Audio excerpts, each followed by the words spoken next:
the time we got back to the hotel, we were like covered in champagne. Like we were like a boy band. Myself and McGurk and Hook, walking down and people throwing cans at George. And people used to try to get up. When he went out in Munster games and he said they were going to lose or get hammered or something, we actually had people trying to climb up into the gantry to get at him. She knew she recognised me from somewhere, but she just couldn't work out who it was. Tinder. So she went on a bit further.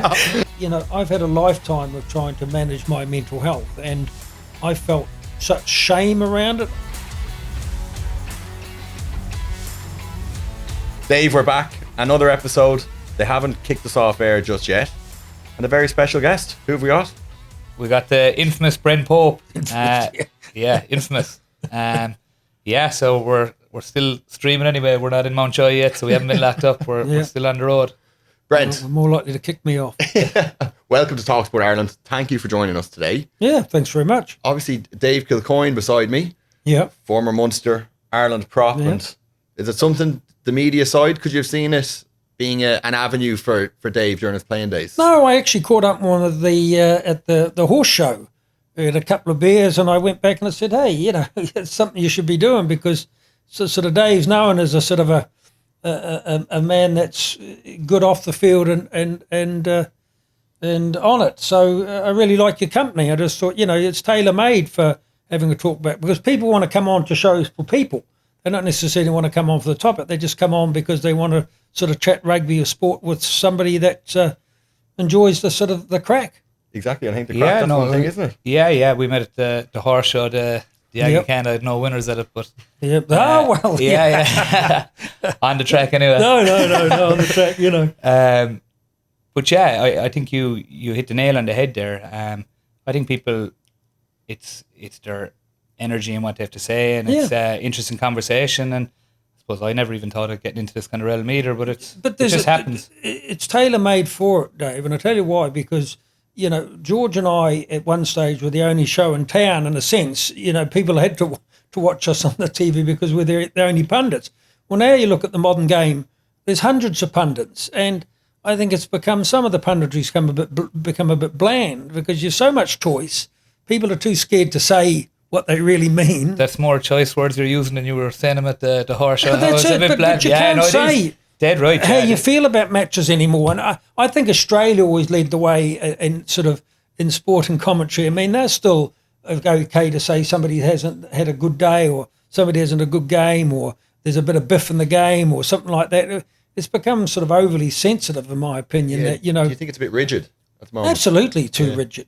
Because at the end of the day, when we first started out, we were trying to appeal to the people that were sitting on a bar stool somewhere, just want to talk about rugby. It became too kind of tactical, in my opinion.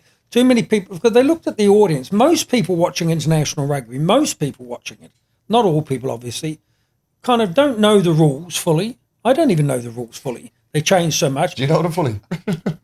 Peter O'Mahony, when he was doing my leaving speech, he was saying, I don't know how he got so many caps, he barely knows the rules, so I can't say I know all the rules. But I'm terrified when a schools coach asked me to come down and take a session. I said, I can't come down there and tell them, look, ruck the skin off somebody else, because that's my day. Because the laws change every year. Changes every year, yeah. The jackal now and all these, the caterpillar and all these terms that we never heard before. So I graciously decline and say, look, I'll come down and sort of cast an eye over your players because I'm quite good with sort of talent. But talk about taking a session, they're so, kids will be looking up at me saying, what's he on about, We were actually chatting there, that's a funny story, because we were chatting about Paul O'Connell on the last one, and his brother Justin and Joe Schmidt had these kind of sayings, Ruck the length of a kitchen table, and he asked me to come out and do a session in Bowes, and I was like, yeah, no bother. Evan was playing, it was like, I think they were under 14s, maybe under 13s, young fella looking up at you, gum shield out, bicycle shorts hanging down below his knee on a Sunday, freezing morning Bowes, and I was like, Justin was saying this kind of Paulie, you need to ruck the length of a kitchen table, and I was like, jeez, I was like, and he was asking me, what you think, and I was like, I'd say, let him enjoy himself, go out there and get the ball in the hands, I don't want to scare him from never playing rugby again. Oh, no, that's it. But a funny story around Joe Schmidt. So in 2019, were you in that World Cup squad to Japan? Yeah, 2009. Okay. He tried not to admit it, but he tried his best. 2019. So you were based out in Carlton House, and I went out there to do a talk on that day. As you know, I work very close with mental health. So I was asked on that particular day to go out and talk to the construction workers who were working out on site in Carlton House. I could see all you guys trained on the back pitch. And I got out of the car, and there was a woman walking a little poodle going for a walk, and her husband was just behind her. And she went past me, and I'm getting out of the car, and she looked at me, and she knew she recognised me from somewhere, but she just couldn't work out who it was. Tinder. So she went on a bit further, and then she came back and she looked at me, she put her hand top of mine, she said, "Now, good luck for the Rugby World Cup, Joe Schmidt. The country's behind you." And the husband behind her went red, embarrassed. "Oh, geez, I'm mortified." And he came up to me and said, "Oh, my God." He said, "I'm so embarrassed. He said, "My wife knows nothing about Irish sport and nothing about Irish rugby." And he said, "I tried to tell her before she embarrassed herself. That's not Joe Schmidt, but it's Warren Gatlin. He's the Welsh coach." Talk about feeling what a loser. I love it. Oh, my God. I just say, "No, it's just me." Yeah. "Well, who are you then?" "Oh, don't worry about it." The third guest didn't do it for If you have to ask, you don't know. But just, "Oh, no, that's Warren Gatlin. He's the Welsh coach." That's brilliant. No. Brent, I think a lot of people, a lot of Irish sporting fans, rugby fans like myself, when they think of you, they obviously think about almost the nostalgia of punditry, over the past 20 years. And I suppose one thing you mentioned at the start there is the rigidness that's gone to now. But I suppose when you look at mid-2000s into the early 2010s, it probably was at its peak for broadcasting. Oh, yeah. punditry. Yeah, good fun. I mean, We're trying to all break get the nuts, riches Mitch. now. Yeah, exactly. Yeah, bring it back to the glory days. That's why Brent is here to revive it for us. Exactly. We we went to all that. In those days, following Munster was such a journey. I remember being over in the Cardiff when they won the first Heineken. And we come out. By the time we got back to the hotel, we were like covered in champagne. Like we were like a boy band. Myself and McGurk and Hook, walking down, and people throwing cans at George. And people used to try to get up. When he went out in Munster games and he said they were going to lose or get hammered or something, we actually had people trying to climb up into the gantry to get at him. I said, "George, you're taking your life into your own hands, coming down to Limerick or to Cork or something and saying that, Munster are going to be hammered." A young Dave Kilcoyne there. Yes, I said, throwing the cans. That's the niche I'm starting now. I'm just going for a new, better looking George coming up to the... But you were just up in a little gantry, which was sort of a 4 poles and a porter cabin on the top of the poles. That was the studios in those days. Now it's all sort of plush, surroundings and, far from where we started. But good times. Yeah, and I suppose you were probably one that weren't to shy away from George's opinions as well. And I suppose it's what made the balance. You were probably watching the same time. The whole time, me, my dad, my mum. But everyone, it was... Good cop, bad cop, really. Yeah, but it was a thing back then. And you even look at, like, Pat Spillane and Joe Brady. There were certain people that were just... Yeah, and Dunphy and Brady and Giles. They were the... I suppose the... I remember, I know nothing about football, coming from New Zealand, and people always look at me, so I don't think I can name any footballer in the Premiership, not one. But I remember going to someone one Saturday night and I said, "Tell me if I'm wrong, but I said, I thought Ronaldo was a good player." And they said, "He is one of the greatest." Why? And I said, "I was just listening to Eamon Dunphy, and he was saying he's a muppet or something." The fraud. I said, but I loved Eamon Dunphy for that because I didn't know the offside rule and stuff like that. But when he explained it, he'd say, "Oh, that guy's useless." I said, but I thought he was good. So he bought for people that I compared that to the 1%ers watching from the rugby because I was the 1%er listening to football or GAA. So I love Spillane and these guys and Brolly and that because they had an opinion on something. Yeah. I think Pat is even listening to exactly their opinion, and I became good. I'll tell you a funny story about Pat Spillane. We were doing. I had to get an operation in Kappa Hospital before, and they asked me would I go back and do something for a charity gig. It was in the Intercontinental, and I was like, perfect. Went in, and there was Pat Spillane. I sat down like this, just having dinner. He was another guest speaker, and Shay Given. 3 of us sat down anyway, and when you just get on with someone during a meal. So he was saying 1 or 2 ridiculous things, and I was saying 1 or 2 more ridiculous things to him, and crack was very good. We had 1 or 2 points, went up on stage, did our bit, chat, sat back down, and he goes, now full of medical staff that they were on their lunch was tame enough. So he sits up and he goes, "Right, I'm going to pretend to go to the toilet now and you follow me down to the bridge." and followed him down, and I met him and his wife Rosaria and his kids, and we had about 7 or 8 pints down there in the evening, just telling all stories about like Mick O'Dwyer, and he's an unbelievable storyteller. He's an unbelievable says it as is. He's obsessed with sport. Do you ever see the interviews with him? He said he spends 5 hours a day, and no joke, watching sport. He'll watch NBA, NFL, women's rugby, men's rugby, women's hockey. He's just completely obsessed with it, loves it. But he's so many good stories and so many like insights. And do you remember we were chatting about Razzie and Andy Farrell and what they were? That's how they view Mick O'Dwyer. Like he is like he would do anything for Mick O'Dwyer. Yeah. And just some of the stories about him was just. But I love those stories. We've lost that. Same with George. George is actually a great storyteller. You know, you can spend nights out with these guys after. I remember the late Mick Doyle was another one. You know, early days of Punditry. See, when I first went on RT, it was myself, Bill O'Hurley, Mick Doyle, and I think Kieran Fitzgerald. That was the original panel. But not many people realise I was on a couple of years before George ever come along. But the stories Mick Doyle used to tell was fantastic. He always used to blame those late nights out on me to the wife, saying, oh, that young guy, New Zealand guy, Pope or something, he's taking me out drinking all night. And so it was the opposite, Mick. I was sitting up there with whiskey, which I didn't like to drink, listening to all his stories about, you know, Mossy Keane and all these guys. Are great stories of touring and getting up to mischiefs, and they were fantastic. You could listen all night. Yeah. I don't know whether the modern players have those stories anymore, you know. It's definitely changed. I think so. We were even social media and camera phones, and people are so, you know, you send a wrong message or they're, you know, it's just got. And I think everyone then is on way more alert. They're not much. On the verge of cancellation. You say one drink, this could be cancelled after this. A funny one about George Hook. You'll be able to confirm this. Birch was telling me there that he was obsessed with bounty bears. So he was like, So they'd be in the RT studio and he'd be like chatting to like a girl, he'd be doing his makeup or something, and he'd be mic'd up like, where's my fucking bounty? Like this, and he'd be like screaming at he wouldn't be trying to do his makeup. Where's my bounty? I just couldn't. Oh no, he loved his bounty bar. Because you can imagine it so well. It's a mad one, like They should have taken him on as a sponsor. Actually, you think so? Yeah. The face of bounties. Coconut bounty. But George got plenty of hilarious moments with George. I remember one match or something like he was such a good line man. You like one match England were playing Ireland and George was asleep, fast asleep for the first half, and I could have sunk him because he sort of woke up sort of just before we were going on live. He said, what's the score or something? And I could have said, look, Ireland are winning, and dumped them in it. I think I said, I think England are leading by 10 points. Something. Suddenly George was into it. Well, Ireland are being smashed up front, and you know, England are far superior. And I said, George, you didn't even watch the match.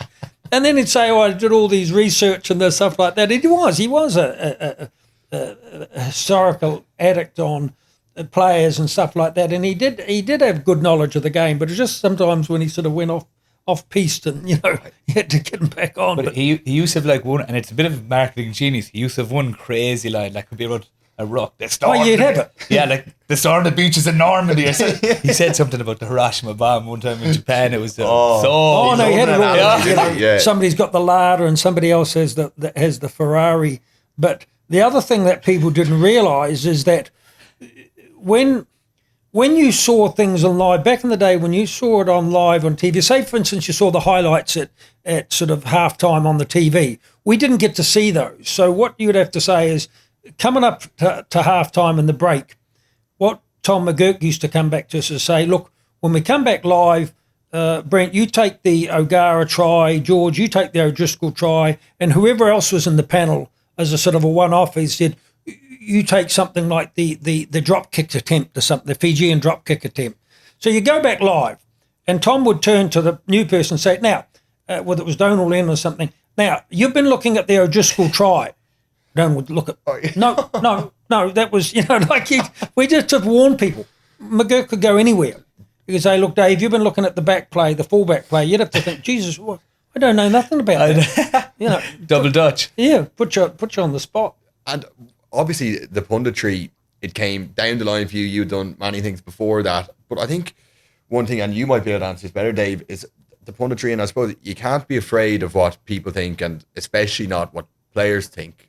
Have you any instances of maybe where players maybe got a bit of an ump or got their back up over stuff that was said? Well, with George, yeah. But not so much for me, because I think that they knew that I'd played at the level that I played, so there was a bit of respect. But yeah, I wasn't the first person, to come at you with a few drinks and say, what did you say that for? My answer was always the same. For any of those players that would have come to you and said something about it, I would turn around to them and say, look, did you think you had a good game? And the answer nearly all the time was, no, I didn't. And I said, well, that's the point. Yeah. Because as a rugby player, you always knew when you played well. I mean, I always used to be embarrassed when back in New Zealand when you got player of the match or something. You thought, Jesus, I didn't play that well. So I always turned that back on the player and said, well, you did miss 3 or 4 crucial tackles. Yeah, but that's not the point. I said, well, what is the point? For psychology, put it back and make them answer. You've got to have some responsibility. Most players are never about criticising. They know at international level, when you go out, you try your best. Not many players I've ever known have gone out there not trying their best, but they just don't want their nose rubbed in it, So I never did that because I had too much respect for the players. But I did call on occasions when I thought a team might lose, or when I thought a player had missed a couple of crucial tackles or given away a stupid yellow card or something like that. Yeah, I'd call it. On the other side, did you ever have lads there did you hear what George Hook said about me at the weekend? Or no, sure, I never played bad, so it was always good comments. No, I never, in fairness, I don't think I ever had an instant where I would have been like, bar maybe Joe, but that would have been a personal thing. We're chatting about George there. I remember we signed a prop, Pete Borlays. That's right. At Dyden. From Taranaki, was it? Yeah, and he played against, I think Australia played Munster. Now your man got turned, in fairness. He'd have a tough day at the scrum. I think he got off the plane about 48 hours before, just thrown into the mixer. That's right. Yeah, we used to be slagging if someone got hard done by on the commentary, you got Pete Borlays, because George tore into him after the game. And I don't think he ever played again, I'd say. Really? Now he had a load of injuries stuff, but we always say it was George who finished his career. I remember him slagging me because I bought Eddie Hekenui over one season, who's probably referred to as the worst Leinster signing. But I didn't bring him over to play for Leinster. I brought him over to play for St Mary's. But George never let up on it. That used to be a word. Hekenui or something was a bit like Borlays. When you didn't quite make it, you were called a Hekenui, which was unfair. But I think most... You don't get to be a pundit if you don't have some respect for playing. I think that those days have gone in a sense where you just bring somebody on for the kind of sound bites, because you've got to have a bit of respect. People have got to be able to look and say, well, look, okay, this guy might have a point. But you certainly had the ability to make or sink a career. Yeah. Because, even Ronan Gara talks about, he used to hang on every word that George said, because... In those days, if you went out publicly in front of 1 million people and said, look, somebody had a bad game, you could do some damage to people's careers. The media can. It probably wasn't as analysed as it is now, and no. Raj probably wouldn't be sending him out a pack of the bounties to the house. Yeah. Yeah, he'd be getting man in a match every second week. Well, of course, they were Prez boys too. So, yeah. But even I saw this morning, I saw his Quade Cooper came out and he... Yeah. But he's getting serious backlash over it. I think he gave an opinion on the 10. Now, look, I would be that opinion. Now, I haven't done punditry, and I don't know. Yeah. I think there's a very respectful way to do it. You can give your opinion, but then you can give it as you see it, but it's not a personal thing, It's Has it gone the other side now where there's quite a lot of former teammates that are, that would have people still playing and that they would have been a teammate of, and now they're being asked to do the punditry duty, that there's maybe a kind of isn't that freedom to say what you might have said or George might have said back in the day? The worrying thing for me now, to be honest, is that some pundits think that they've got to be controversial to get a job or to get print, that they've got to be. And I think, I agree with you, Dave, I think there's a respectful way, if you love the sport like we all do, there's a respectful way of, a bit like a teacher, of giving constructive criticism while having your own opinion. What we don't want is this kind of, what's starting to come into a lot of sports, is this kind of trash media, trash talk or running someone down. Like I thought Craig Cooper was right to have an opinion. I think it's a bit harsh to say that somebody shouldn't have even been on the field. Didn't you say that? Yeah. And I agree with that. Again, I think it was a respectful way to do it. So you think, it's you, respectful to say, I don't think he was ready? Yeah, I don't think it was his best game. He didn't, but you were at the same time saying you're not completely disregarding everything he's done as a player. And because you can shake a young player's confidence pretty easily. Yeah. By sort of, And I think it's the respecting. I think as well players who've really played at that level, and they respect how hard the people have prepared for the game. And as you said, no one's gone out to play bad. But you can always say it in a constructive way of how you felt the game went, and it doesn't have to be a personal. That's the only thing I probably had a slight good come from me, because I was guilty of that myself plenty of time. The only thing I had a problem on was sort of stupid ill discipline used to annoy me. Somebody'd lose the rag or something, give away a penalty, that was kicked in the last few minutes, something. Because games can change in a heartbeat. You can have possession, somebody can give away a stupid penalty for a bit of fisticuffs or verbals or something like that. Suddenly you can be spending the next 15 minutes getting the ball back. You might not get the ball back. But are you fair to say that? Because you go into a coach's meeting on a Monday morning in front of everyone, and the coach will, he'll say it as it was. It was a kind of stupid thing to do, but it's done and it's over. It's not again. No. You can give the reaction without, Exactly. Would you feel the same on the pitch? Let's say, like what Brent said there, with a cheap penalty that cost a 3 points. And if you're on the pitch and you're like, for God's sake, like, why are you going in off the feet again? And do you say it in that heat of the moment, or do you wait till after, or do you say it? Everyone feels it, and at the same time, it'd be very much, you don't want to be coming down on players on the pitch, but as you go higher and higher up the levels, like if you're playing under in Faz thing, you don't really, like Ireland are so, if you compare them to other teams, if you look how disciplined they are, and the provinces, if you actually look how disciplined they actually are, you never see, like, when's the last time you saw someone trying to punch in the face? Something you might see in the top 14, or it might be a bit looser. No. Here, lads, they're so disciplined, and they're so conscious of it. Like we used to say, it's trying to get, like, for penalty count to creep over double digits, we'd be trying to get into just 7 down under 5, and it was always a big target, and they'd be professional fouls. They wouldn't be like dirty fouls. They could be like slowing down a ball, or you were going in for ruck. It could be 50-50. It was never, like, I'd find it, if you went through the last 10 Ireland games, how many actual cynical fouls there were. You're right. There's not many cynical. I remember back in the day, it says long ago I was playing, the only reason you'd call somebody out was because if you lost a match in New Zealand, you'd be under lock and key that night. And if you're on a tour, a sort of a 3-match tour in the North Island, which South Island teams, there were only 2 First Division South Island teams, which was Otago and Canterbury, the Highlanders now and the Crusaders.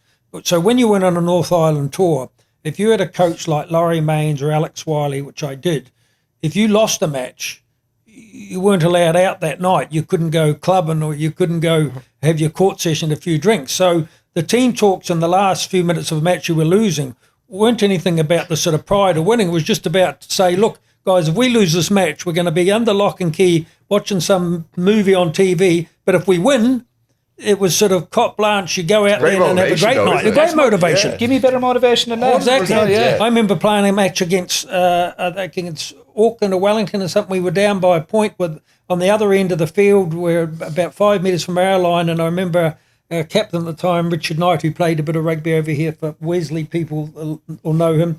I remember he got the forwards together and he said, guys, we have one opportunity. I think we went 90 metres up the field and won the match, and we're all jubilant. Nothing to do with winning the match, just okay. We're heading for the showers and we're going out and having a few beers, but no greater motivation in those days, That's what, even when you were chatting about, and I see it there with the Springboks, Raji was big on that when we finished, like, and it was still really professional there, and you look at Joe or whatever, but when Raji came in, after a game, if he won, there was beers in the back. It was kind of, that would reinstate it, beers for everyone in the dressing room. And you didn't have to Farrell stay was a bit like that, though, wasn't he? I'd say. Faz, big time. Yeah. Not without. No, just you know what? He puts he knows that lads, now it's definitely evolved, but he knows that lads have the personal responsibility. They're not going to, if he's giving you a bit of a leash here to go enjoy yourself, lads would have, 4 or 5 beers in the dressing room, and if they wanted to go back and have 1 or 2. And was Joe like that? No, it was stricter. You'd never be alcohol seen around the place. Really, yeah. Rarely, And it's important, like, because... Were you under Eddie? No, I wasn't under Eddie. Or Declan... Declan. Yeah, he'd have been like that. Pina coladas, yeah. Was that a thing? Yeah, that was his drink, the pina colada with the straw and the shelter. Yeah. Who drinks pina coladas? Declan Kidney, that was his drink. Are you serious? Yeah, crazy. Honestly, Who drinks pina? I know. And like, you'd be having the lads, I was only in there, I think it was my first 2 camps with him. Is it a wind-up or? No, not a wind-up, I swear, yeah. Yeah, it was, that was legit. I remember, you're having a beer after a game and Decky pops up to his eyes down here with the pina colada. You wouldn't put that together with him. I could have probably. Well, if you're 50 going to a guests bar, if you're going up to a bar and saying I'll have 2 pints, a Guinness, and a pina colada, people would look at you and say, where is your girl from? Bring her up here. Exactly. But he was a gent, Declan. Good man. Good motivator. Good. I only had 2. I had the November and the Six Nations under him, but good. You can just tell a good man. He was a good, and I think he surrounded himself with good people. Yeah. He seemed to know that he wasn't technically trying to be number one at what, but he surrounded himself with good people. Les Kiss and he got Small in, which is good self-awareness in itself. No, you make a great point, because my opinion of the coaches was that that's what Dickie's strength was, that he knew that he wasn't overly technical, and so he brought in the people to do that job, a bit like Clive Woodward did successfully for the UK. And then you had other coaches that followed. See, no one coach has it all. No one coach can be a great motivator and great technically as well. They try to be, but there's always... Andy Vard. Yes, you're probably right. He's probably both. He's probably both. He is. Yeah. See, Warren Gatlin, again, great motivator, not so good on technical. Joe Schmidt, you'd probably say great technically and possibly not, I don't know, possibly not a player's guy like Farrell is. And then you have somebody like Eddie O'Sullivan, again, good technically and great technically, actually. Eddie was well ahead of his time, but he just couldn't get across to the players. Do you know who's one we were even chatting about it? Would you know come across him, Brent? Rob Penny. Yeah, I was delighted that they got the win this year down below. When he came into us at Munster, he was light years ahead. Like we were, but that was his problem. Yeah, that was his problem. I remember speaking to him about it and saying, "Look, you've got to scale back things," because I remember Donica and Paul even saying he was suddenly putting them out on the wing and stuff. It wasn't our. The problem was we weren't intelligent enough to realise how actually ahead of the game he was. Yeah. Like he was playing that 2-4-2, the real width game, but everyone looking up. But the way he thought about the game, like. He'd bring out a mat before it. Everyone gets their position, and you'd be good. Props and second rows in the middle, because he had him in the wide channels. And Donegan and Paulie they're probably not used to playing there. Not used to it. And then you'd throw him at 33, 34 in, and Paulie could have been coming from the Joe's game plan where that was working at the time. Yeah, and this was tough. But then Pat Lamb takes the game plan up to Connacht and they win it the following year, and Rob's gone. And that's why now I was delighted to see him win it this year. That's how quickly you can fail or succeed as a coach. It's a thin line, because Rob Penny could have just as well been gone from Canterbury last year, the Crusaders. Last year. They gave him another season. Of course, they had a fantastic season. And he is a good coach. But sometimes it's only after the fact. Sometimes they have to go back and something comes in a couple of years and the people say, actually, he was a good coach. Because if you ask people in Munster, not people within the game, but people outside the game, they would say that Penny was a failure. Yeah. They say he was one of the failures of Munster rugby. But in fact, if you talk to the players like yourself and Paulie and these guys a few years on, they say actually he was ahead of the game. He was way ahead of the game, yeah. Probably could have done with different, like Simon Mannix and had come in, and I don't know today that work as well. But Rob was light years ahead. So who then, as far as players, players that Munster brought in your time, because you were there for how many years at Munster? 2011 was my first senior year. So as far as the foreign imports you had, who would have made the most impact to you of the players that came in? It's a great Doug, question, Doug Howlett was our captain under Rob. Yeah. Doug, obviously, you would have come across him. No, Doug, well, great guy. Exactly, and what a leader and everything he does. So he led, even being around him, and you chat to people like Zebo, the difference he makes. Then I look at the year like Casey and James Downey were in the centre. They made a big impact that year. Like we had 2 Heineken Cup semi-finals with them.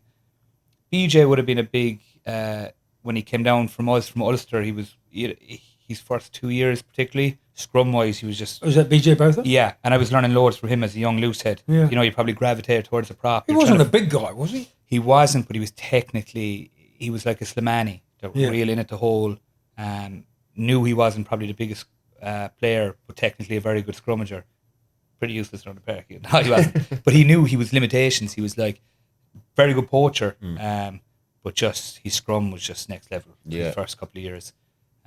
Delaney, probably in terms of Delaney, yeah. In terms of probably recent, probably the standout. Big signing, but probably, if you look back on all the signings Munster have had, I know. CJ?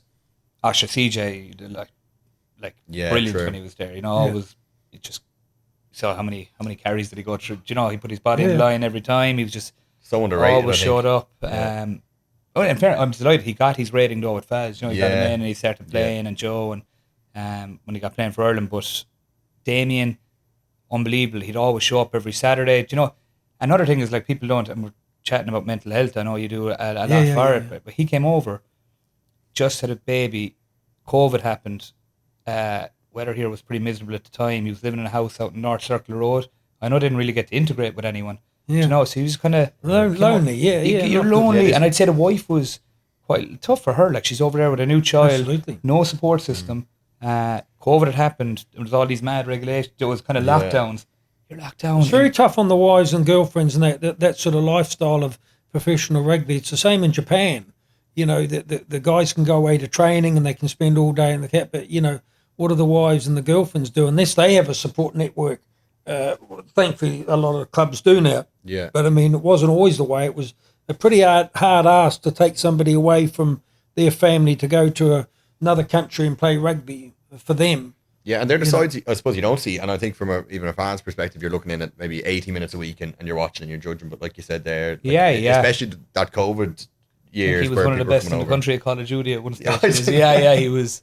But no, he was like, again, like he could do it. Like Johan, I'd say, gave him a little bit of grace. He would probably, certain days, he made Dan Goggin and Rory Scanlon run all these plays, and then he'd play on the Saturday. But then he'd turn up every Saturday and was excellent. So that's the other side of it. But it wasn't just, there was definitely other factors, I think, and why it probably wasn't as easy for him to integrate. Because I actually remember him saying to me, this is a mad one, that we're even just chatting about after the World Cup, the first game we beat South Africa. He came up to me, he's like, oh, sorry, bro, about how I was over. I was like, what are you on about, man? I was like, that was still in his head. Because I guarantee he felt that he probably didn't integrate as well as he could have. But it was COVID. What a kind of humble thing to say. Exactly. Really? That's the thing. He's actually a great fella. He's a real lovely thing to say that you're still thinking about that when, And you look at what he's achieved. Exactly. Yeah. And he had achieved before. He's two. Yeah, true. Yeah, 2 on the bounce, I suppose. Some man's back in the Ruck. I'd say so, yeah. So what's your biggest disappointment then, in the game, Dave? What was that your chance, you think, the last World Cup? Do you think, we all expected so much more? I know it was that All Black match was awful. I was there, and I just felt I think that was Ireland's time. The expectation, I think, as well. I think that's exactly what we were chatting about on the other one show. We said that it was like the stars were perfectly aligned. You had Faz, you had the perfect coaching group. You'd beaten South Africa in the pool. You'd beaten South Africa in the pool. We'd won the Grand Slam. You're going in kind of ranked number one team. Johnny was at his prime. You beat New Zealand more times. New Zealand. And then it was just, you had a good cohort, the younger players, but the main bulk of the squad was experienced. They'd won a lot of games together. And it was just like, it was in France. You had so many Irish over there. So we were all there. I know. And we're all gearing up. We were all thinking where down do you think that went wrong, Brent, from your perspective? Well, actually, it could have. People, when they watch the match, I've watched that match back heaps of times, and you know what? It was only inches in the last few minutes. Yeah. You could have won that game still. Just it turned 6 on. inches from It could have been another penalty given at any one of those stages. Any one of those rucks at the end, the Josh, he never ever has been. I don't know. They went through a stat. I don't think he'd been beating his inside shoulder, and just a tiny little, small thing. Just like a quick glance. Remember we were chatting about it earlier. Ronan, if he'd another few inches. You can go through any of the other instances in the game, but it was just the finest of inches that. I think in retrospect, I remember turning someone at the game and I said, Johnny was done at that stage. The legs are gone, like whether or not should Crowley have got it more? Whether or not, I think yes, and I think Johnny would admit that himself. You could just see that he was moving gingerly around the field for the last 10 minutes. Now, everything in retrospect. Exactly, it's right, because it's like had Jack probably established himself as much as he has now, and if Faz maybe puts him in, maybe they were thinking there's going to be a kick here, put that on a young fella's shoulders. There's so many retrospects. So many ifs and buts, and that's the hard thing about. Like how many times did Johnny maybe come up with a massive moment, maybe out of nothing? Yeah, that could have been. Absolutely. You look at Paris a few years look ago. at Paris in the rain, that drop kick. Exactly. Saying you're right. He's done it. I know. I get you though.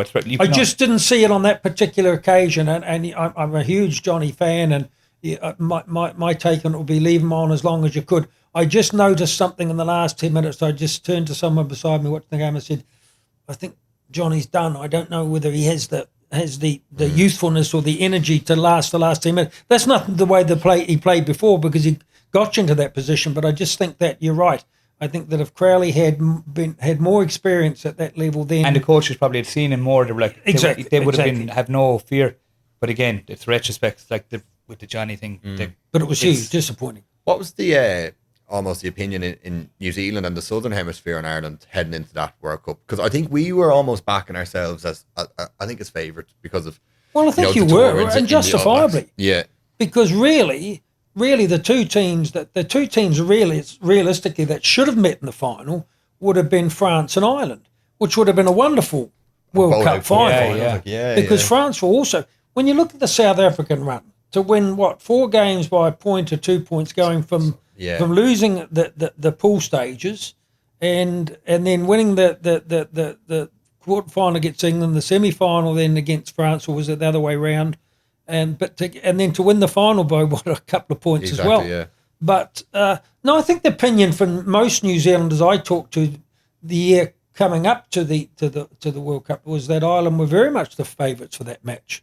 Of course, afterwards they wouldn't have said it because New Zealand had won, but I think that New Zealanders thought that they'd be 60-40 against winning that match. I think. Really, that's very rare, though. You'd imagine from an All Blacks perspective. Do you remember last time that maybe that was the case? I just think because Ireland were coming in on that after a fantastic season, they'd beaten the All Blacks in Chicago. Then you beat them. And did the tour win it the year before 2022? Yeah, that'd be very hard for the New Zealanders to admit because they'd always like to say what happened in the match was we had Ireland's number. I don't know whether they did or not. I just think that Ireland didn't start that match particularly well. There's a bit nervy start, Nervy start. I think I remember going into camp, like if you go back that whole year, and we have the date of the South African game up on the wall, the actual date that we play him, and then I think you win that game. It was nearly everything was geared towards that game. Now look, that's not an excuse or anything. No. But subconsciously, is there such a release of pressure after the game, and then to get up and do it again? No, I don't. At the time, you don't think that is a thing, but you look back and you're like, maybe did you play your World Cup final nearly? No, exactly. And also the reward for beating South Africa in the pool was to play the All Blacks. Yeah. Which wasn't really a reward at all. Yeah. And again, these are retrospect conversations. Yeah. Because at the time, everybody was saying just avoid France. That was the key. Yeah. And all you can do, is prepare as hard as you can for that South African game. You're not going to... could have gone... Exactly. You're not going to prepare a little bit less to try and hope... Could have gone either way. Exactly. But then again, New Zealand could have easily won the final too in the end. Yeah. How far off do you think we are now from getting to that stage again? And I think I think Irish rugby is in a good place. I mean, if you look at the players coming through, you've still got plenty of young players coming through for the injection. I think whether or not the subconscious plays a part now, because if you'd have told me in New Zealand rugby when I was sort of part of the build-up in 1987, if you'd have said to me that it would be 20 25 years or 20 before they win another World Cup. I'd have said, go eat your hat. It'll happen next year. So my worry is the longer it takes to happen for Irish rugby, the harder it gets. You know, it doesn't get any easier. They've got to go out to Australia now. South Africa are looking strong. A couple of years out, they've got so many players at their disposal. France developing a huge physical team. England is a worry. Yeah. You know, Australia, you know, maybe coming back in their own country, New Zealand. So it's going to be tougher next time out. Yeah. Look, and that's the thing. There's always going to be them kind of teams. You look at as you said there, even the players coming through now, players that we probably wouldn't have thought of before last weekend. You look at like a Ruan Pienaar or a Brian Leeson, a couple of other provinces, Mike Milne down below. And they've obviously John Hodden and all these fellas ahead of them inside. They still have to work it down there. I'd like to see Gleeson have a good season. He looked very good in that game. Yes, he's something different. Yeah. You know, is that kind of Jack Honan mold nearly? Yeah. No, he's good. He was outstanding a couple of years ago for the under-20s. He's a monster. He's about the two of them. They're about 120 kilos each or something. They complement each other well, I think, don't they? But they're big men. They're about 6'4", 6. Yeah, big frame. They're not even fully filled out yet, you know. And of course, I like who's the big number 6 second row? Hearn. Oh, Tom. Yeah, I like him. Yeah. He's been overlooked he's a lot, fast. He's everything. Yeah, he's 6'10", and he used to play full back for Shannon. Like his hands. Yeah, he was a full back. He's so athletic. You know, he's so much ability. It's 6'9". You know, that's what shocks New Zealanders the most. When I talk about these players to ex-players I played with, I said, look, they've got these guys in Ireland like a Hearn, Ryan Baird, 6'6", 6'7", 6'9" as a blindside flanker. Where New Zealand is struggling at the moment now is there's no big good from the front row. There have a lot of options in the front row. Always been good scrummagers. Second row, they just don't have the size in New Zealand rugby. They don't have these big guys. Right. You know, they have to go to the Dutch guy, Fabian Holland, to get a bit of side. There's no Brodie Retallick or Whitelocks around rugby New Zealand. They kind of said that with their props about 2 years ago, and then a few of them broke. Now they've married Fletcher Newell, Tamati Williams, Lomax. Ethan de Groot. There's a few big lumps have come through now. No, the problem in Southern Hemisphere rugby, you know, not strictly Australia because they have Skelton and that, but the problem is with the Fijians and the Samoans and the Tongans is height. You know, they produce these guys built for rugby like tanks, but they just fail to be able to get the line-out ball because there's not too many 6'6" Fijians walking around 6'6" villages in Fiji. You know, but you'll get plenty of Tongan guys that are sort of 18 stone wide and 18 stone tall. You know, but that's just their problem because New Zealand's trying to find a big number 6 somewhere, another big second row, and they're just struggling a bit. You know, you've seen a lot of Irish rugby players, a lot of teams over the years. Yeah. Different management styles, head coaches. I suppose this team aside, have you a favourite Irish side that you watched up close? Because you know, over the past couple of decades, there's been many different types of teams. Yeah, I probably haven't remain loyal to any. That's the other thing you had to do on TV. You couldn't be sort of Leinster loyal or Leinster bias, and I think people appreciate that for me because I didn't have any natural bias. You know, I come from another country, so it wasn't as if I was sitting there and saying everything is all blue or everything is all red. I have some favourite players. I think that not just saying it because here with the Munster man, but in my opinion, Paul O'Connell was very special as a player and as a guy. Not just say because I met. I'd have to say I failed to meet anybody else in rugby quite with the aura. Yes, quite with a good word. Presence. Yes, the presence. I did feel it in some other players I played with. You know, sort of Michael Jones was a similar player, but in a quieter way. He just had that sort of that you were with someone that was sort of great. Yeah. You know, when you play with Michael or you met Michael, he was such a nice, humble guy, and you know, you just felt that, you know, that it was just the presence of the field. Paulie was like that. Exactly. It's hard to put a word on it. There's just certain players that have a special aura presence. Paulie, I know, I'm there that long. I don't think anyone is. And you're asking about foreign imports or lads that have come in. unbelievable players like RG and Damien and Doug Howlett, but Paulie just seems to have something. Well, he would just be a different. player that you would love. I said, it's an old cliche that you'd go to war for him, but you would have. Yeah. He was that sort of type of player that said, "Look, Dave, I want you to run through that brick wall." And he was so certain things you say, like he knew that he wouldn't maybe necessarily be the most talented best, but I'm not going to be making, but he would get the best out of everyone, and that's the secret. And that's the secret. And then he went on and like he was an unbelievable poacher by the end of his career, and he was so fit. He had other things, but he was never the biggest, and he was never. But you see, hardest worker, and motivate. Like he would give everything. Yeah, and that's all you can ask. When people talk about the greatest players you played with and all that, they all have one ingredient. The fact is that you're right. The best captains or the best coaches don't necessarily have the best technically, but if they can get the best out of players around them, that's what makes a great captain. It's not the person that's yelling at players and barking at players. It's the person that sits down with you and says, "Dave, I want all you got." I think Pete became a great captain doing that. I think he cut from the same cloth as Paulie. He is. I think when Paulie retired, Pete was given the captaincy at such a young age.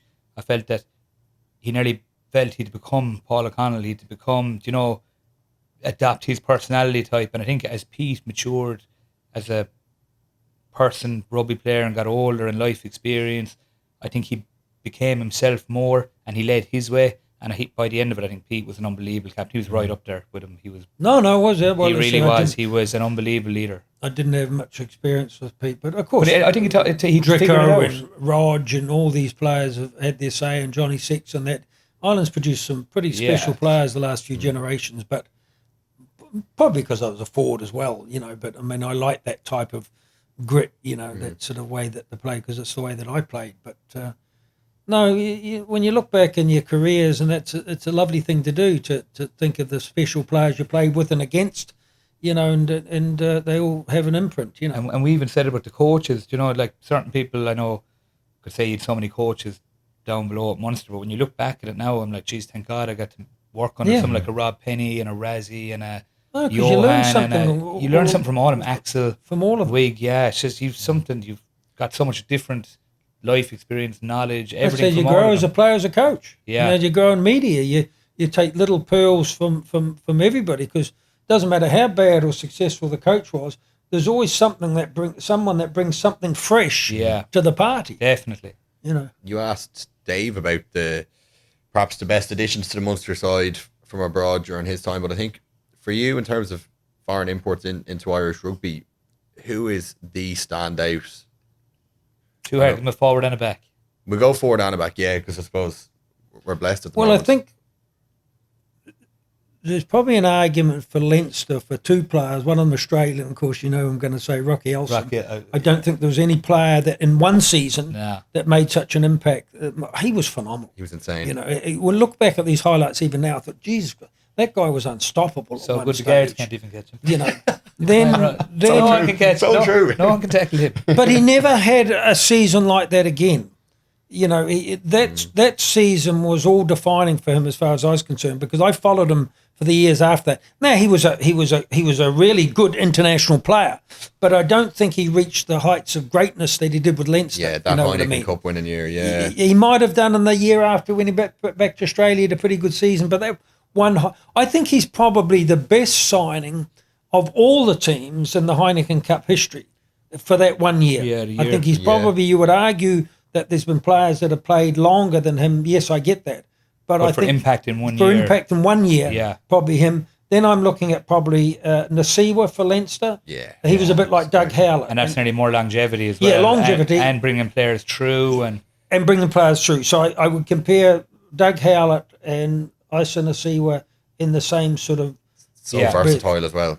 Isa was probably here longer if Doug came maybe younger and stayed longer. Both had such an imprint on younger players. Yeah. Both were consummate professionals in the sense that they were selfless with their time. They didn't just come over as a marquee signing. They came over as somebody wanting to put something back into the community. I mean, Doug Howlett is loved down below with everyone. In Munster. We were at the Munster dinner. We do one there every year in New York, London, and Dublin now, and even the way he spoke at the dinner in London, like you'd still go through a brick wall for him. And he's in business now and all that, but you can just see. No. Again, it's passion. Just the humbleness of the guy too. You know, he was never about try-scoring records. When you talk to Doug, he was just a down-to-earth guy that you'd be sitting behind him in the stands and he'd lean over and pump your hand and want to talk about anything but rugby. You know, like no. And so they are players that stand out. You chat about Andrew or Issa there. Like I remember Andrew Conway. I was reading something on him before, and like what a player made the biggest impact on you. And he left Leinster now and came down, and he always mentions Issa. He changed the standards inside in Leinster. Yeah, I wished Munster had seen the best of Christian Cullen, because Christian Cullen on his day, you know, watching him play in New Zealand. I was going to say growing up, but a lot older than Christian. But watching him play in New Zealand, my God, he was a magnificent rugby player. But of course, he came over to Munster. He was carrying an injury. Did later. And same with Jean de Villiers. Like Jean de Villiers was again. And look that they're trying their best to make him over. There could be carrying knocks, injuries. You're probably at the latter end of your career. Still made big impacts off the pitch now, but not. But it doesn't matter. You don't see what they're signing. No, he wasn't doing what he was doing for the All Blacks or Springboks. Well, you very rarely get players at the apex of their career because they're not willing to move away from the international scene. But you look back over both and Ulster too, and Connacht. You look back, there's some pretty good. Maybe in with a shout. Pienaar or the number 8, the South African Vermeulen. Pienaar probably with Ulster. Yeah. Longevity. Connacht. Bundy. Oh, yeah. It's got to be. When you think of it, his biggest impact. Got to be. And I suppose Finlay wouldn't be far behind. In terms of the, Bundy was probably going to go down as one of Ireland's best ever. Well, he's going to go down there for a number of reasons, as you know, not just because of his ability on the field, because Bundy is just that type of guy. You can't dislike Bundy. No. If you dislike that guy, there's something wrong with you. And rightfully so, yeah. He's just such a warm personality. He plays the game hard. He plays the game physical.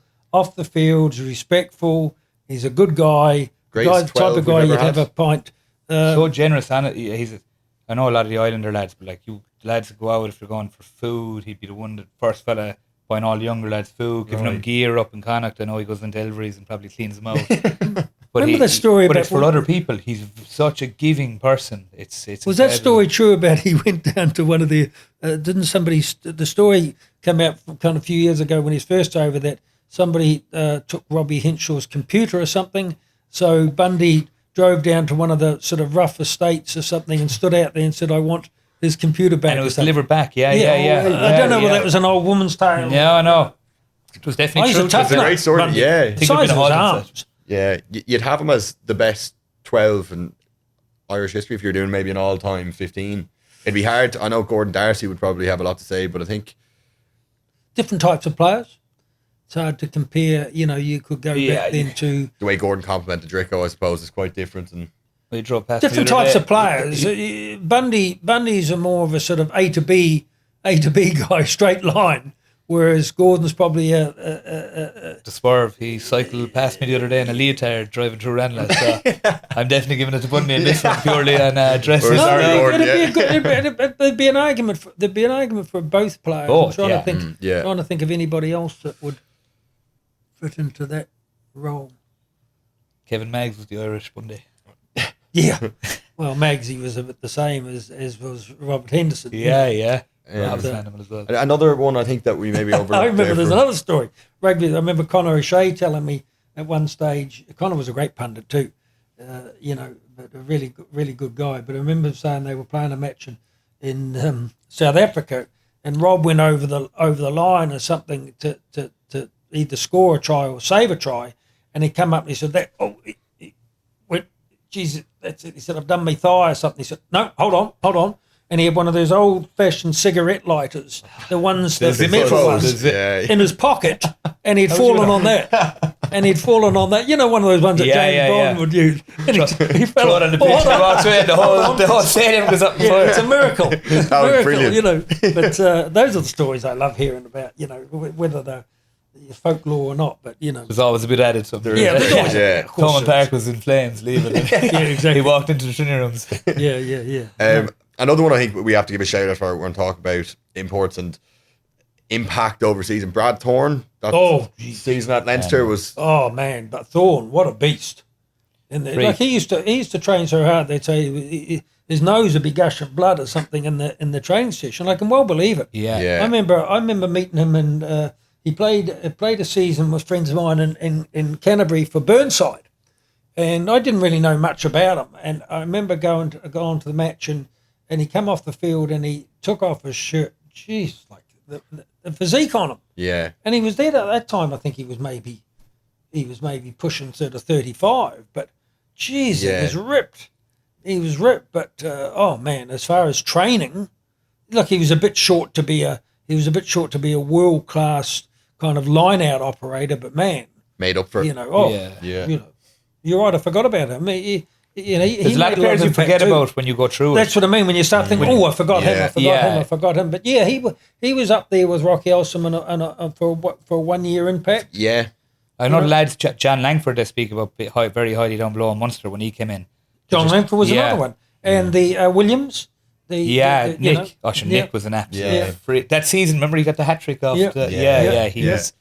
again, probably played his best rugby at Munster, but... I was telling a story there over at New York, because John Langford's name came up, and they were like, where I was living in my old house in Ballinacurra in Limerick, I grew up, and I'd walk home from school, and my parents would be home by the time they came over, so I'd go in and polish off some of the donuts and stuff inside before anyone got a thing, and I used to go over, I'd go across the road to John Langford's house, because he had a kid as well, and I'd go over there, I'd say I was wrecking his head now, I was going over there, I'd see where the parents there, I'd one of them potholing a fella at that age, I was obsessed with him, obviously, Munster, I went over, and he'd give you the time of the day, so he's coming up, I was probably 9 or 10 years of age, and you're going out, I'd say your mum was like... Imagine that now, yeah. I know, I'd say he's probably like, this pothole now coming over, wrecking my head again, but I was doing this for... Pothole. It's a good one, isn't it? Yeah. I'd probably get an hour over there before my parents, so I'd sneak back in again, and my father then got a rattle on the door one day, and he was leaving, dropped over a big Barbarians bag with all his gear in it and my tie-pins, and my father was like, who is this? He was like, oh, that's for David. So he didn't really know I was sneaking over and back to John's house for about 4 or 5 months. And then fast forward I was probably 25, I was sitting in, Axel was coaching inside, and he came home to see Axel, or he was home and he went in to see Axel in the Munster old office, and I remember sitting on the physio bed like that. I was 9, I'd say, by the time I last saw him, and we kind of just looked at each other, and she came over and gave me a big hug, and he was like, you always told me you played for Munster, and that. It was just it was a heartwarming, and I still have his Barbarians bag, and he's giving me his tie pins, and that's a dead yeah, it was a mad story. See, that's what you remember when you were younger. You remember the kindness, you remember the sort of humanity and the humbleness of players. That's what you remember, over and above maybe sometimes the ability. If somebody's ability to, give something back. But it's the friendships and the relationships, as corny as that sounds, that's not corny at all, Dave, and it's very much what I base my mental health work on, because that's it. It's not necessarily always the destination, it's the journey. Yeah. And it's the connections you make on that journey is what means the most later in life. Because you ask anybody at 20 years of age, sportsmen are like, what will make them happy? It's fame and money.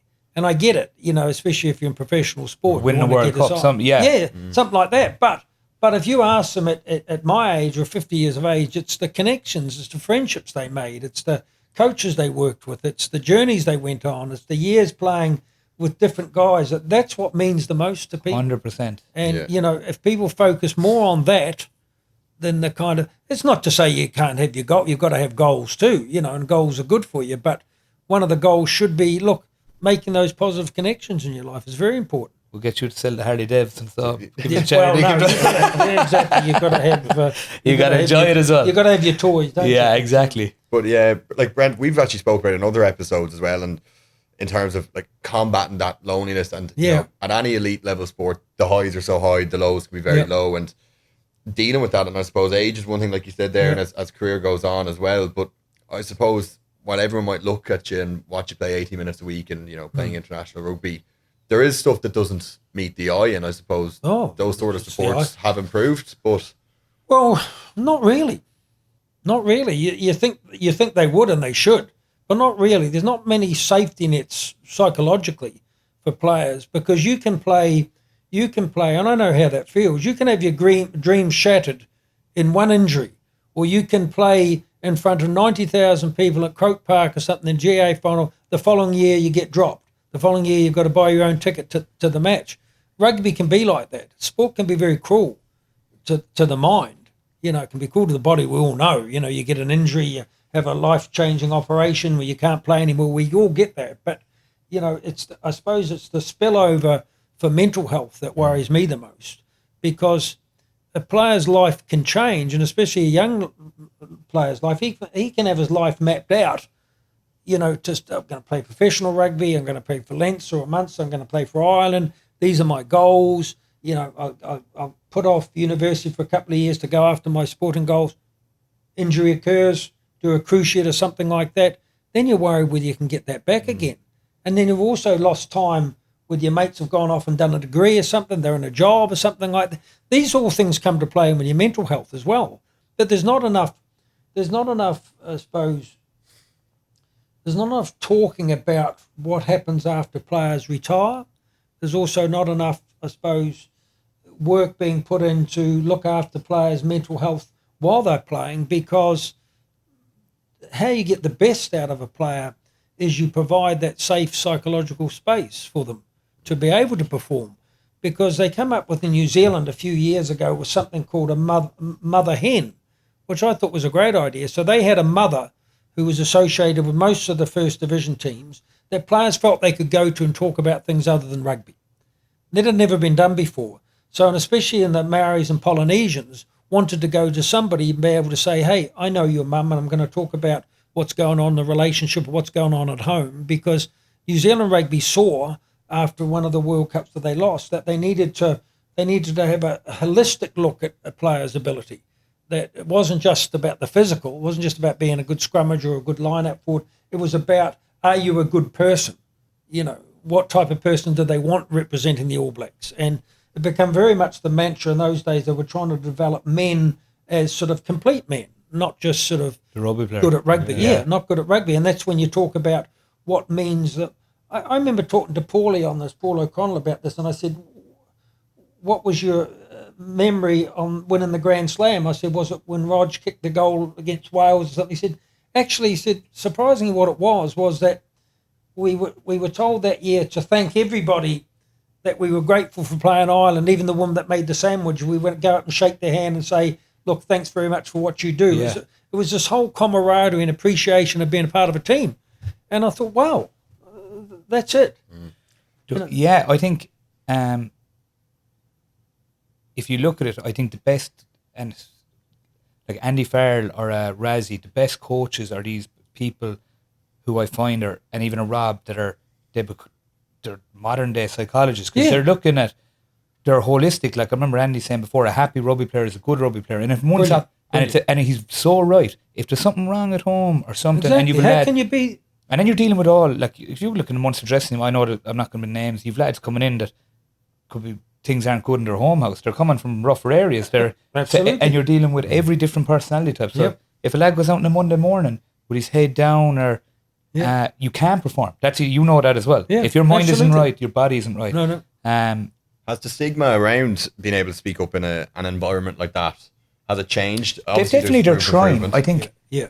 But I think is it like Caroline Curran and Kyle Sheridan, he was in with the Tipperary hurlers and Kerry footballers, and see how highly they spoke of him as well. And the lads, I was a bit different. I was older. I nearly felt that I'd missed I wouldn't say I think I'd figured myself out at that stage in the career-wise when when the lads came in. I thought I wouldn't say I'd passed it, but I thought I'd got myself to a good level where I could manage myself. But younger you would have benefited. Younger, we definitely would have benefited. Yeah. Wouldn't have become as narcissistic, maybe. Yeah. No, but it's definitely in there. But it's very hard to regulate it the whole time, because even in every walk of life, though, isn't it? It's of course you can't. The one thing here is that if we lose a rugby player that you have played against by suicide, it impacts everybody. It's really hard it's really hard to know somebody that you played rugby with, and I've known a couple of them that have taken their own lives to shoes. It's just so impactful to think that that player couldn't reach out to teammates or whatever like that, because why it resonates with me is because, I've had a lifetime of trying to manage my mental health, and I felt such shame around it. I felt that, I couldn't go to aspiring New Zealand rugby players and show weakness as a man, because that's what I thought it was. I thought if I went to Dave and said, hey, Dave, can we have a bit of a chat? I'm struggling with something, not on the rugby field, nothing to do with bench pressing or physicality. Yeah. If I just said, hey, I'm struggling with this, I've broken up with the missus, or something's happening at home and I'm just struggling with it, I should have been able to be met with, hey, I'm there for you, brother. I'm there to support you. I care about you. We want the old Dave back. We want the old Brent back. I just didn't feel that I was able to do that. And so subsequently I felt weak as a man. I felt weak as a man when I shouldn't have. The message should be to all men out there, rugby playing or not, that it's okay to be vulnerable. Yeah. It's okay to turn around and say to someone, hey, I'm just having a bit of a problem with this. I've lost my job. I've missed out on a team. Something has happened, and it's nothing to do with you. It's not personal, and not to be judged, not to be looked at and said, oh, what's Dave going on about now? What's Popey talking He's about? He's moaning her, And it is these old cliches, they're there for, like, a problem shared is a problem halved. It's when true. you go home and bottle, like, I remember Francis Sahili, like, the Islanders that would have been living with me, but like, I don't hope he wouldn't mind me saying this, but I'd say he struggled with loneliness because they're coming from their Islander lads. Yeah. They're Different culture. Different culture. Yep. No, they do struggle. They do struggle, and they're used to coming home. They're such a tight band. Big family. They cook together, they go out together, they socialise, they do everything together. Yeah. Wouldn't be overly materialistic people. They the opposite. relatively simple lives. And you come over here, then they're on their own. Winter, and when winter hits in here, winter on your own, no friends, no family. Of course, and anyone would struggle at that. Anybody would struggle at that. Anyone would struggle. It's culture wise in Ireland. Obviously, you've seen from both sides, from New Zealand as well. As a culture, are we slow to move on? That stigma wise compared to elsewhere, is it something almost in? No, not compared to elsewhere. As men generally across the world, we're all too slow. We're all too slow because I get it. It's part of our DNA. You see, if you go back to the psychology behind men, is if you go back to Neanderthal, Cro-Magnon man, or whatever, men saw another man coming into the tribe or into the cave as a threat, as a direct threat. The same that happens in wildlife. If a lion comes into a pride or whatever, there's a fight. Yeah. Who's the more dominant male? So a male talking to you about their feelings gives him, in our thought minds, the up on you. He's more of a man than you because he hasn't broken like you are. That's the mentality we've got to get, because here's the scary thing that I say to men. If you look at the number of people that will take their own lives next year in Ireland, let's say it's 400 or 500, 80% will be men. 80% will be men. Even though women suffer for more mental health issues than men do, it's men that can't talk about They it. probably feel they've no one to talk to. Whereas That's where we get stuck. women probably feel that they can share. Well, they nurture, Dave. Yeah, they look after each other probably more. And they make better friends. Yeah. I always keep saying is when as males do we there's a difference between, in my opinion, a difference between checking in on friends and checking on. Checking on to me is ringing someone and saying, oh, you're going for a couple of pints on a Friday, or you're watching the match, we're going to the Munster match. That's checking on. But when do we check in? When do we ring a guy that we know that's struggling, just say, hey, you okay? Can I pop round? We go for a bit of a walk or something, have a bit of a chat about it. We don't do it because we think that it's still, even now, despite 20 years of going out speaking to maybe everybody in the country at some stage, I was even doing it today before coming here, I still feel judged. I still feel judged as a bloke that there's people going to be in that room saying, Brent Pope, ex sort of tough guy, ex-tough rugby player, but, like he's a bit weak and he's a bit wimpy, because you said something before, it's the mind that drives the body. It's not the other way around. Yeah. But, I do it for a reason, and I do it for a reason to I don't want. Well, you look at that stat you just said there, 400 people, 80% men. Exactly. And we all know somebody. We all know somebody. I played rugby with a guy in New Zealand, Butch Renton. fantastic player. Butch by name, Butch by nature. You know, Farmer of the Year a couple of years ago, then he's gone. You know, then he's gone. And his wife, wife said he just wanted to be able to talk to someone. You know, that's the message that we've just got to stop. It's despair for me. You know, we're in an epidemic, now at the moment. Social media, these young people that are coming through, it's a life of validation and expectation. You know, it's you can have 5,000 Facebook friends and no real friends. You know, you can go on TikTok and look at the perfect lives. Nobody's lives are perfect. Rugby player or otherwise, professional sport or otherwise. It's just professional rugby players and professional sportsmen have a bit further to fall when things go wrong, because they'll look at the life of somebody else and they'll compare it every day. They'll say, I could have been him. Yeah. I could have been the one driving around the Ferrari, especially in, say, English sports or American sports. You look at the NFL broke, any of these things, the amount of them. Look at those programs they have on TV and the cut. They might have moved from the other side of the country with their family. They might have come up from a one-parent background, from the projects. This is their chance in life.